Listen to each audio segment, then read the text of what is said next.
Punyan kayu santan bah nepen umah di Jalan Narakusuma Gang Sari Bunga Sumber Teklor Denpasar, dugas Minggu 1 Agustus. Empakan kayu ni entu nepen luh sari merte ngajak panakne Komang Susanti, ane pas ngoyong di tengah kamari. Agat makeda dua selamat.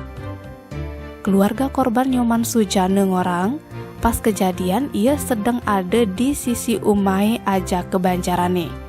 Yen kurnane luh sari merte ajak panakne sedang di tengah kamari.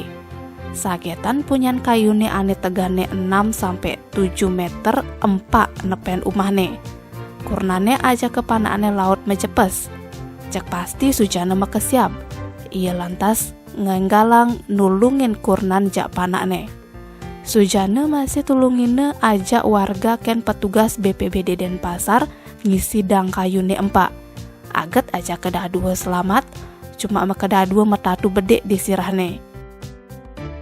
Tim Bali Express ngelaporang.